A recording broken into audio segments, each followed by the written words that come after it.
Wassail, beautiful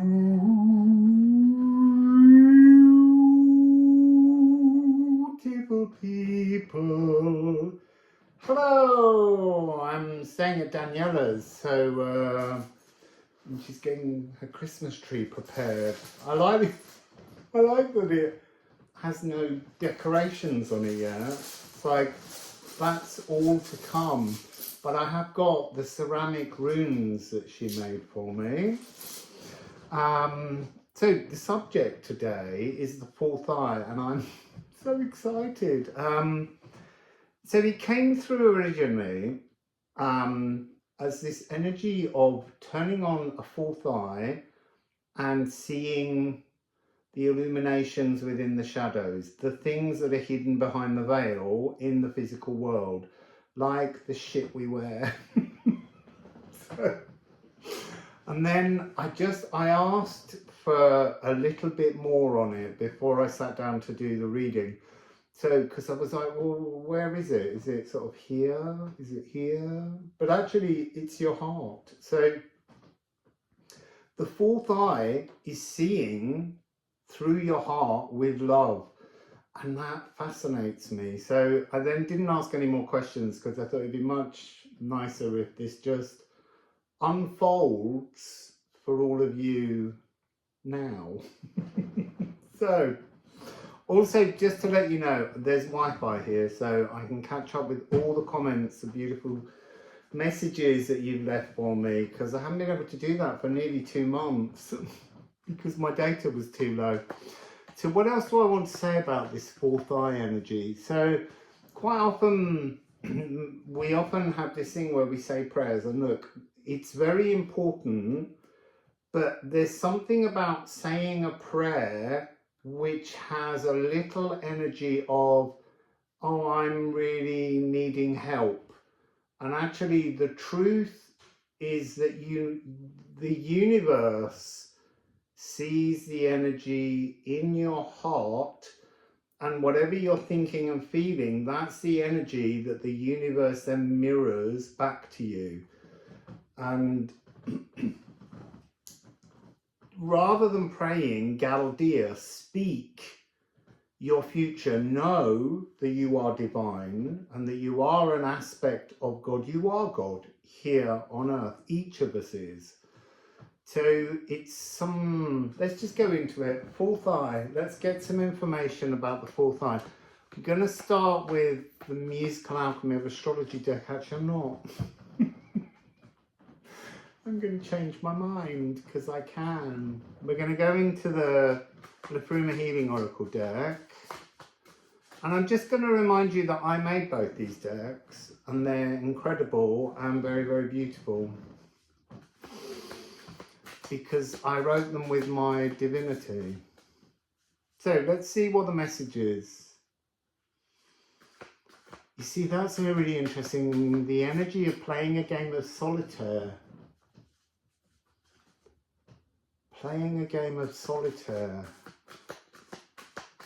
There's something in that frequency about finding the divine within. Has the energy of the solitaire, the hermit. It's just the game part's really important, because there's something about experiencing despair and turning that despair into a sense of playfulness and joy. So let's just see what comes out. What can you tell us about the fourth eye? I've already talked too much. Short videos, people. So what would you like to share about this fourth eye? So maybe we won't get any cards. So the next thing that's being put in, the fourth eye doesn't open while you're on the path of gold. It's only open on the golden path when we switch to this alternative timeline. Also, I'm being reminded of once when I asked why I couldn't see certain things, and they were like, because when you turn it on, it stays on. And actually, this energy of the fourth eye right now for all of us is a little bit like you open it, you close it. It's almost like it's got a really slow pulsing, that's interesting, energy of opening and closing. Because if it was fully open, all you would be seeing is an energetic fog, a miasma of frequency, and then you really wouldn't be able to be walking the world and seeing all the colors, because at that ultimate energetic level, everything becomes a kind of milky stream. So let's see if we get a card. So the lower heart is green. That is your body and biome's anchor point at which your consciousness reaches in. I did mention the other day in a video about the 2 Ouroboros snakes from the Book of the Dead in Tutankhamun's tomb. The fact that there's a Kundalini descending, but this is the point. The 4th eye is when the Kundalini kiss, when the lower heart snake rises into the heart and the cosmic galactic snake descends down, and they meet in the heart, and then it's interesting, they are showing me them becoming entwined, and that will create the divine heart, which is the aquamarine with the ray of creation. I'm also being told to remind you that if you shut your eyes to imagine the aquamarine ray, most often you will not be able to see it. You may need to go and sit with a tree or some other, not plant, but something of the natural world that can show you this frequency. It's much harder to reach up to the stars and ask the stars to show you, because you're trying to see it within your inner realms, but your inner realms are just like our consciousness, encased in this physical body. Oh, I'm not getting any cards, but I am getting lots of downloaded information. No, uploaded information, because that's the other thing we need to understand.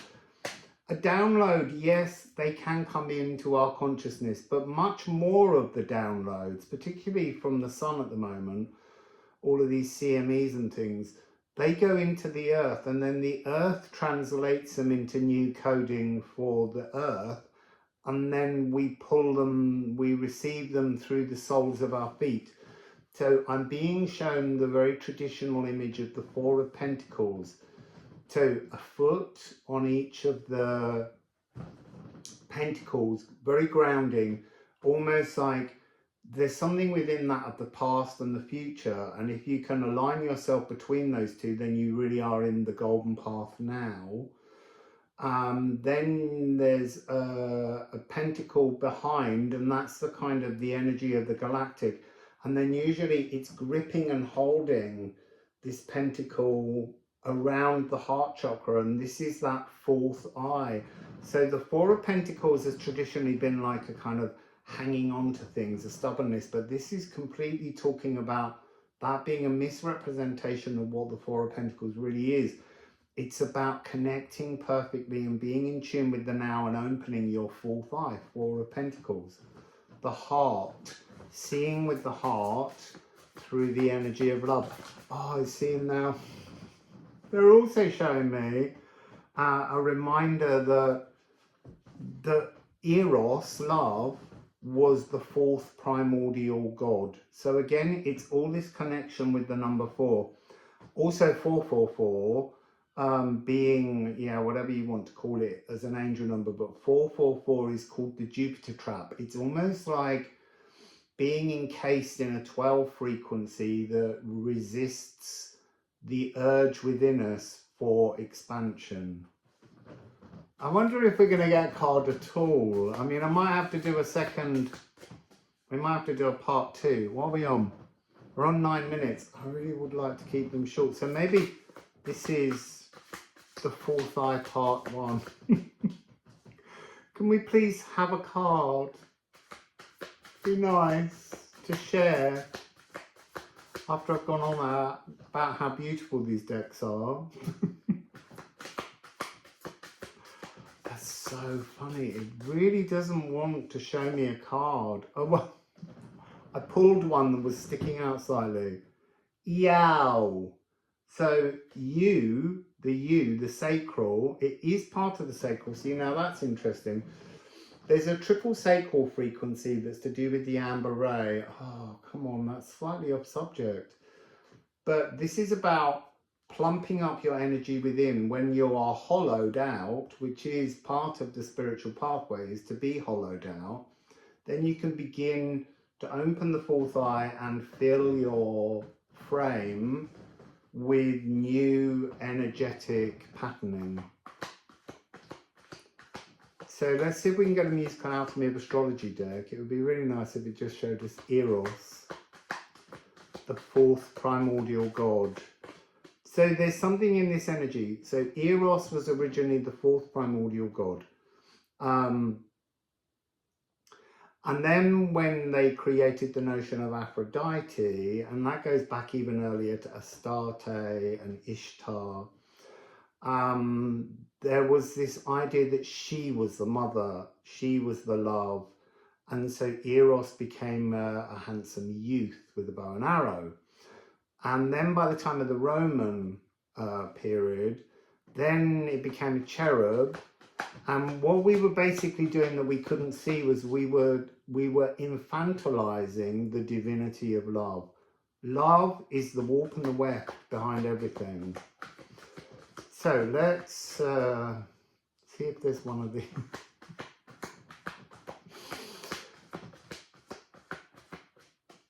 So can we please have a musical Alchemy of Astrology? I see. That's interesting. Moon in Taurus. Now, those of you who've watched my channel for a while will know that during the age of Taurus, that was when we began to worship the divine outside of ourselves. So that's when we kind of lost the fourth eye, and it hasn't been spoken about in those terms since then. So Apis the bull replaced the divine within you, and now we need to bring the divine within you back. So there's this resurrecting the soul through Apis the sacred bull. So the age of Taurus, worshipping divinities outside of us.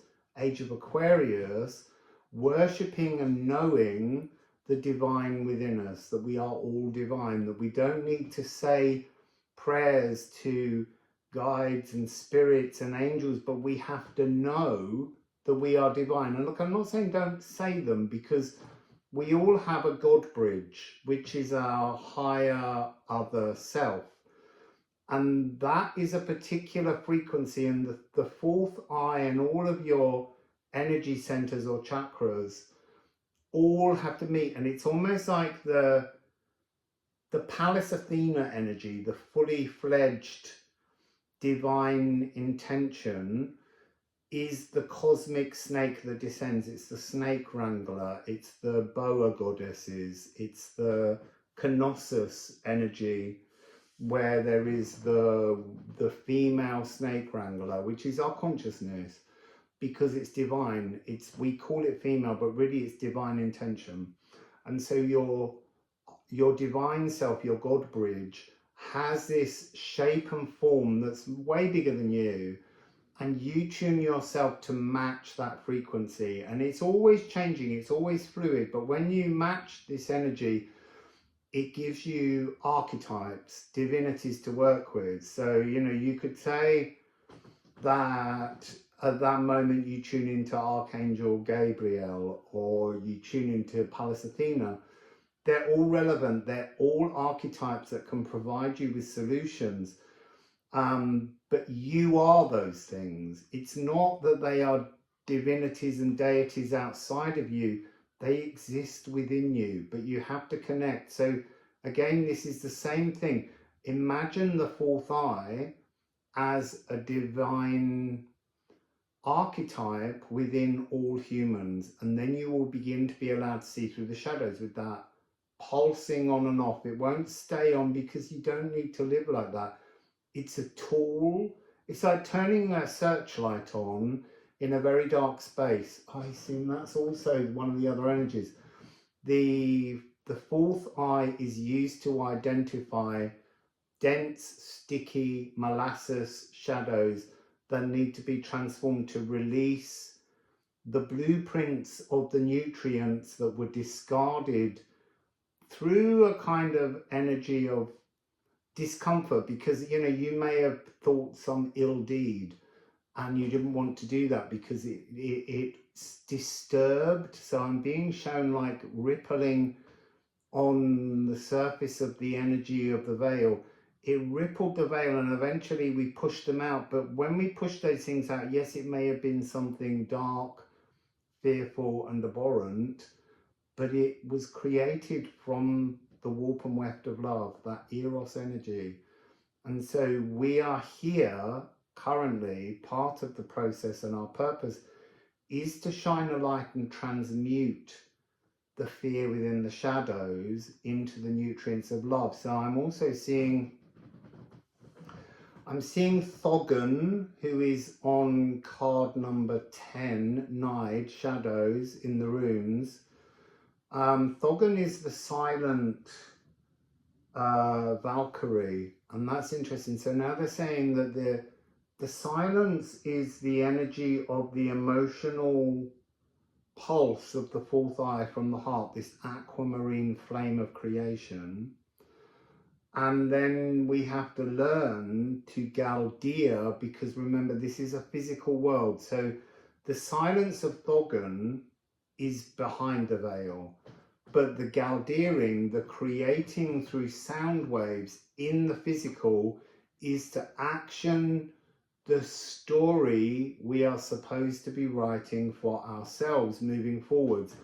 And that is apparently a very slow alchemy often, because it takes an enormous leap of faith and trust to truly believe after millennia that the divine is within each of us and not outside of us. And that's apparently the pulsing of the third eye. Wow, just 2 cards. I feel like I need a ceramic rune, because we're sitting next to Daniela's Christmas tree.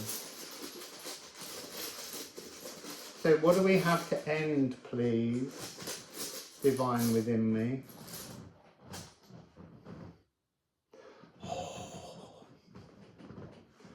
Flursa.